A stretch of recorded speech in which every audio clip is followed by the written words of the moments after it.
Praise the Lord. Thank you for joining me once again today. We are going to continue on our study. We are looking at the end time. We've titled this series, Maranatha, the Lord Cometh. We are living in a period that the Bible calls the end time. And the Bible tells us that various events are going to happen in the end time. And as a church, the Bible says that that day should not take us by surprise, because we must always live in a state of readiness. The church is waiting. The next event that the church is waiting for is the glorious appearance of our Lord Jesus Christ. We are not waiting for the tribulation. There will be tribulation. We are not waiting for the Antichrist. There will be an Antichrist. But we are waiting for the glorious appearing of our Lord Jesus Christ, our blessed hope. And we've come to study this because, as we've started to say, that prophecy is an important and indispensable tool for us in knowing God, for us in knowing the majesty, the purpose, and the plan of God. And it is very, very important for us because prophecy is a reality of the scripture. Prophecy is important, and we'll begin to see that in the last teaching, and we're going to take that forward, God helping us today. I'll read from 1 Thessalonians chapter 5 verse 20. King James Version says, despise not prophecy. Prophecy is important. Paul was talking to Timothy. He said Timothy should remember the prophecy that has gone ahead of him, and through them he wore a good warfare.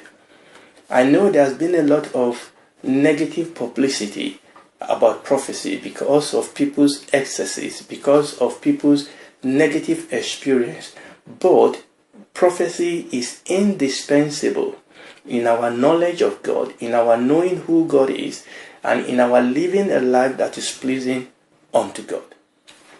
God willing, in later teaching we are going to look fully at the importance of prophecy. But suffice it to say at this moment that we've seen that prophecy is a tool, is an avenue through which we come to know God. We come to know God for who He is, His power, His majesty, His plan, and His purpose.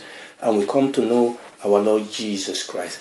And that also prophecy helps us to live a life of godliness, a life of holiness, and a life of godly service.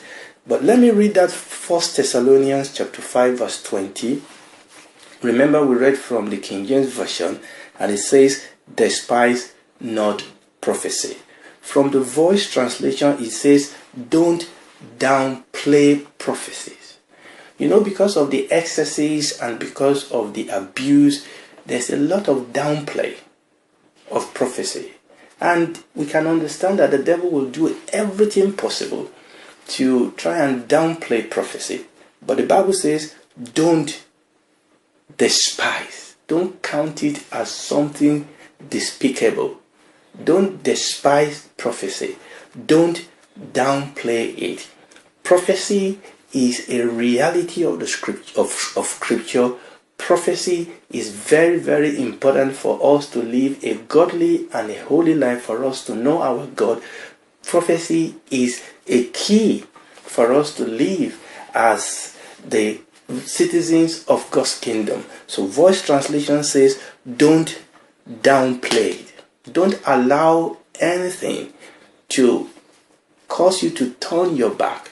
Yes, there are false prophets, just like there are false doctors or fake pastors or fake lawyers. Yes, they are false. But the fact that something is false does not mean that we should throw away the truth. Don't downplay prophecy. If we ignore prophecy, if we despise prophecy, we do it at our own peril. We will not be as strong as we need to be without understanding prophecy, without walking in the prophetic, without living a life just like Paul told Timothy. He said, by those prophecies, do warfare. Okay, I will read from the New Living Translation. The New Living Translation says, do not scoff at prophecy. Do not scoff at it. Because of the abuse, people are beginning to say, where is this coming? Okay, we've had that before. If you do that, that will be to the peril of our life. Yes, we must be wise. Yes, we must understand. We must be able to discern between the false and the truth, but we cannot throw it away. Amplify says, do not spurn the gifts and utterances of the prophet. Do not spurn it.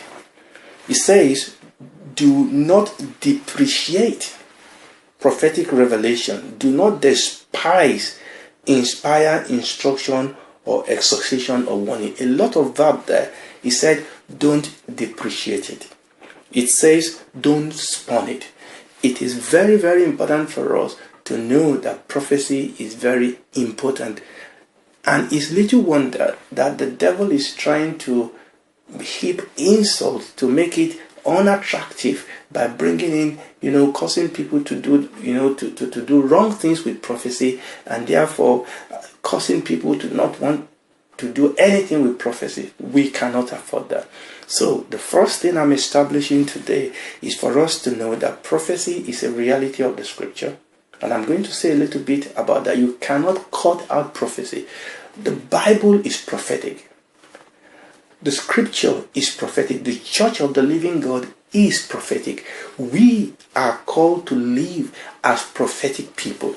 We are called to know prophecy, to understand prophecy, to understand who God is through prophecy, to understand the nature, the plan, and the purpose of God through prophecy, and to live our life in reality of this revelation.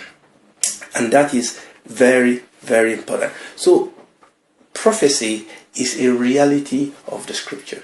Prophecy is very, very important. And because of that, it is important for us to understand the truth of prophecy, particularly as it relates to the end time. Remember, we are really wanting to study the end time, but it's all about the prophetic. It's all about what God has revealed to us concerning the end time, so that we can know the will of God, so that we can know the mind of God, and so that we can fulfill the will of God, so that we can be pleasing unto Him, and we know how to live a life that brings glory to our God. Praise the Lord. So prophecy is a reality of the scripture, and prophecy is very, very important. You cannot cut prophecy out of the scripture. If you cut prophecy out of the scripture, you don't have a scripture. The Bible is a book of prophecy. We started looking at this in the last teaching. The Bible is usually divided, the Old Testament is usually divided into the book of Moses or Torah, the book of the prophetic or the book of prophecy, and then the writings. Okay, and those are the three sections that the Old Testament is divided into. The New Testament also is divided into the historic, and we have the letters, and then we have the book, the prophetic book, that's the book of Revelation. And so we see that a big chunk of the Bible, both New Testament and Old Testament, are prophetic books. So the Bible is a unique book, and there are approximately about 2,500 prophecy in the pages of the Bible. And that tells us how important this is. In the pages of the Bible, there are about 2,500 prophecy, and about 2,000 of that 2,500 prophecy have already been fulfilled to the letter.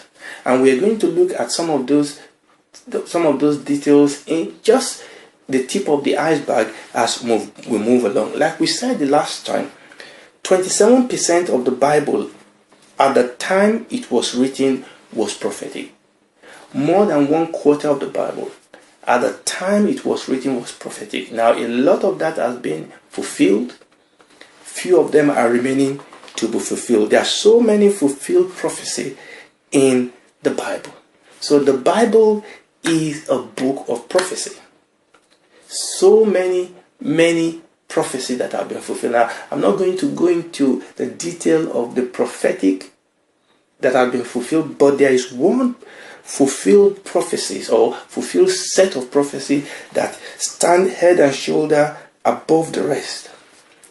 And these are the prophecy that predicted the coming of the Messiah.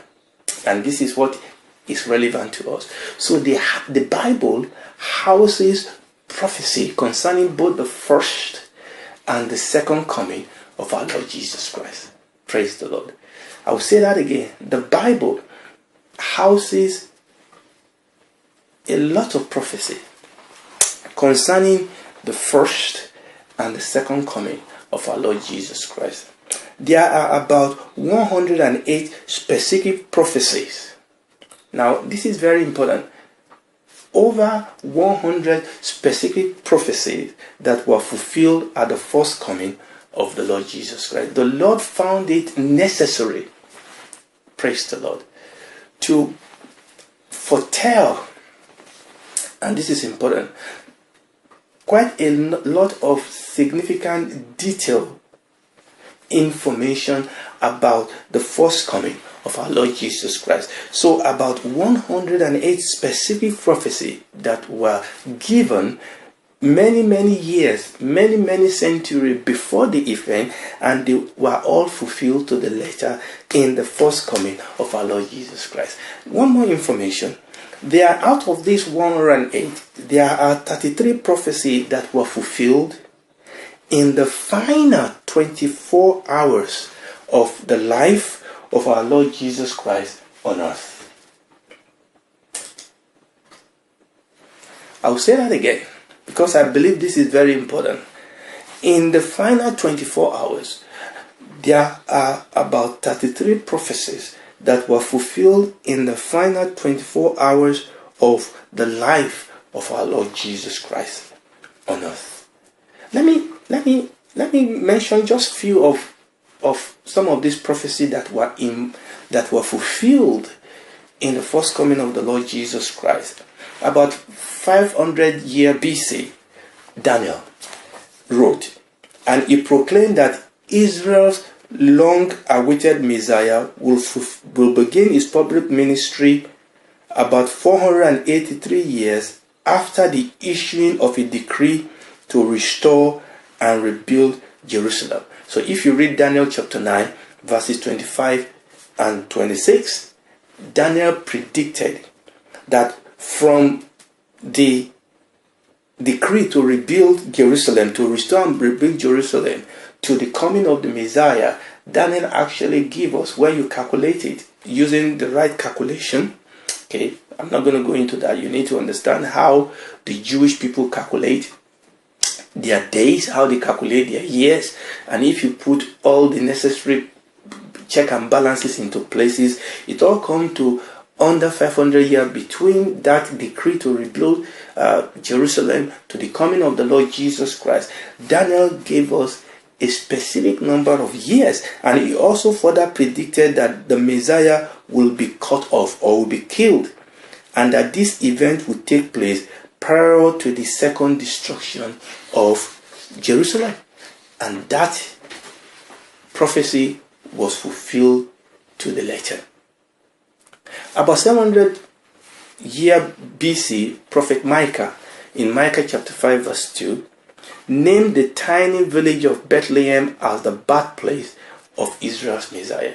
You know, there are people that look at the precision with which prophecy were fulfilled, and the unbelievers, the so-called learned people, they will want us to think that these prophecies were written before they happened. You need to understand that the Jewish scripture was already canonized before the Lord Jesus came. So they had what we call the Septuagint. So all these books were already put together, okay?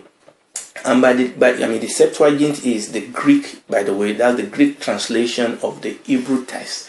And they were already in a book. And this Septuagint was the Bible that the Lord Jesus Christ himself read when he was on earth. So all these prophecies that were fulfilled concerning his life, they were already there. You remember, when the Lord Jesus Christ was born, and the wise men from the east came to Herod, he called the elders and said, "Where will the Messiah be born?" And the elders told him, according to what Jeremiah wrote, according to what the prophet wrote, they told him exactly what the expectation was going to be. So these were not hidden prophecy in the land of Israel. So Micah, in Micah chapter 5 verse 2, prophesied that the Lord Jesus will be born in Bethlehem. And that was exactly what took place. What about Zechariah?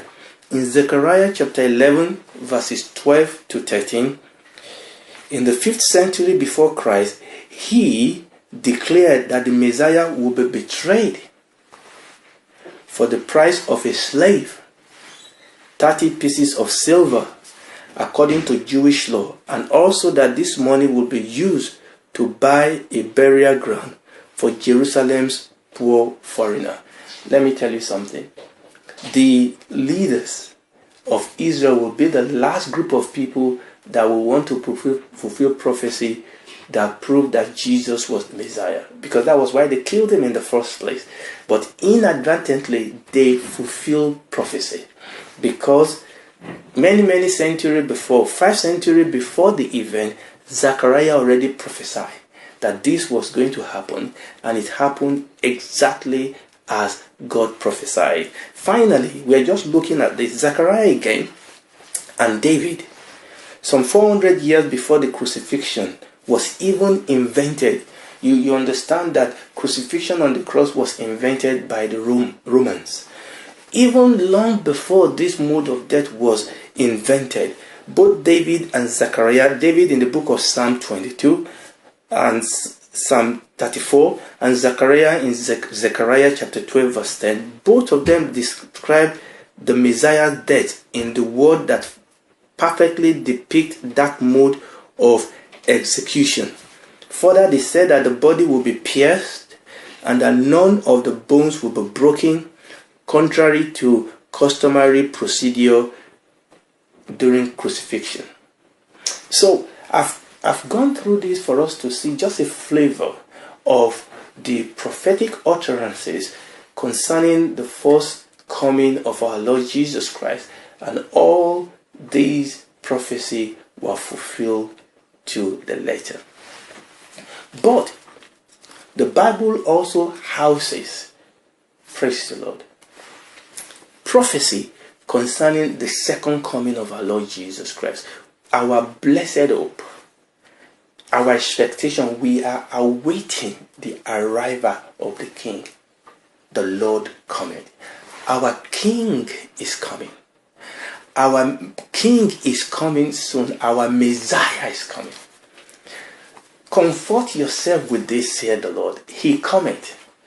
Now, the same Bible that houses so many prophecies concerning the first coming of the Lord Jesus Christ, all of which were fulfilled to the letter, the same Bible houses many prophecies concerning his second coming.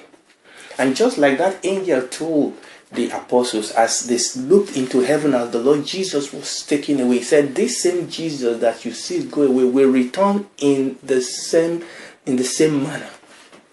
Another prophecy.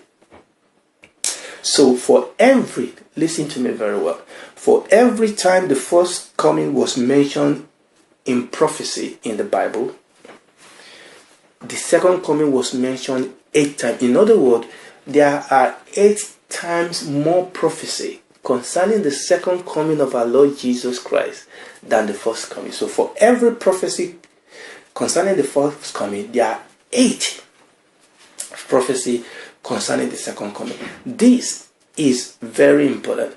This is why we must not afford to ignore, like we read. You remember what? Don't ignore it. Don't play it down. Don't scoff at it. No. The Lord Jesus himself referred to his second coming about 21 times in the gospel. The Lord Jesus himself spoke about his second coming. So the first thing is that there are prophecies in the scripture that tells us about the second coming of the Lord Jesus Christ. Just like we have the first coming. But we have many, many more prophetic utterances which underscore the importance of this period for us as Christians. We were exhorted, we were encouraged, we were taught in the New Testament, over 50 times in the New Testament, to be ready. To be ready for his second coming. But how are we going to be ready if we don't know? How are we going to be ready if we don't understand? How are we going to be ready if we've not studied the scripture? But we can be ready, and that is what we're believing and trusting God to help us with. We can be ready as we study this prophecy, as we study this revelation of God that shows us who God is, his nature, his plan, and his purpose. You know, in the book of Luke, chapter 24, you read that story, you know, after the Lord has been crucified and he rose from the dead. There were two disciples on the road to Emmaus. You remember that story? And the Lord Jesus joined himself to them, and these people were talking, and the Lord Jesus said, "What are you talking about?" And they said, "Are you a stranger here? Don't you understand what is happening about Jesus Christ of Nazareth? We've thought he was the Messiah, and this happened. Our leaders killed him." And the Lord Jesus started talking to them. But let me read verse 44, Luke chapter 24. I want to read verses 44 and 45. And the Lord Jesus, the Bible says that he started talking to them. He rebuked them. And verse 27 says, let me read verse 27 first. And verse 27 says he was talking to these two disciples. And beginning at Moses and all the prophets, he expounded unto them in all the scripture the things concerning himself. Oh, praise God. In all the scripture. Remember what we read in the book of Revelation chapter 19. We read that, in fact, let me read that because I think this is very, very important. We read in Revelation chapter 19, remember? Verse 10 from the New Living Translation, that the essence of prophecy, the essence of scripture, the essence of prophecy is to give a clear witness for Jesus. The Bible says there in Luke chapter 24 verse 27 that beginning from Moses and all the prophets, that the Lord Jesus taught, made clear to these two disciples from all scripture. He expounded unto them in all, not some. Even in Leviticus, he expounded unto them things concerning himself. He expounded unto them in all the scripture things concerning himself. Let me read that Revelation chapter 19 from verse 10 from the Voice. The Voice translation says that for the testimony about Jesus is essentially the prophetic spirit. This is the essence. This is the essential. This is the essential of the historic, the prophetic, and the writings of the Bible.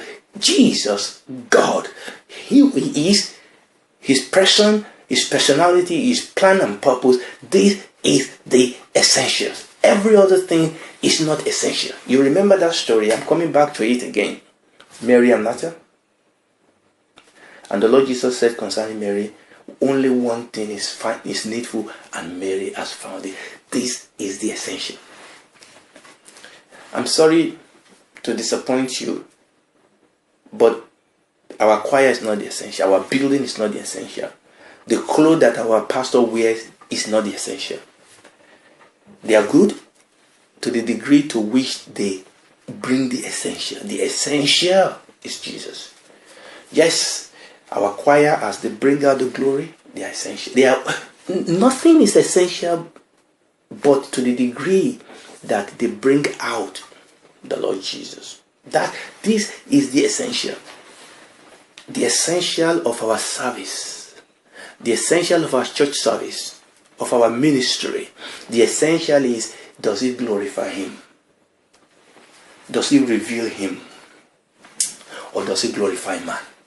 Does it pander to man's ego? Or are we desiring that His name may be glorified?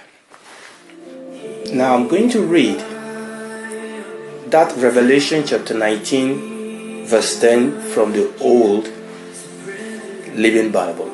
It says, the purpose of all prophecy and all I have shown you is to tell about Jesus.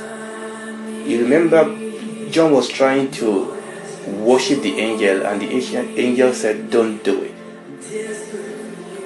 So the angel says, all I've been showing you is not to make you proud. It's not to make your head swell. It's not to pander to your ego. All I've shown you, and the purpose of prophecy, is to tell about Jesus, the gift and the gifting, the callings of God, the anointing. All the ministry gift in the body is that the Lord Jesus might be glorified and His kingdom might be built and His will might be done. I will read also from J.B. Phillips. It says that this witness to Jesus inspires all prophecy. This witness to Jesus, it is His person, His purpose, His will that inspire prophecy. And we take prophecy so that we can establish His will, we can establish His kingdom, we can worship Him, knowing Him for who He is. By the grace of God, we are going to continue with this, God helping us. I hope you'll be able to join me next time. God bless you real good. Praise the Lord.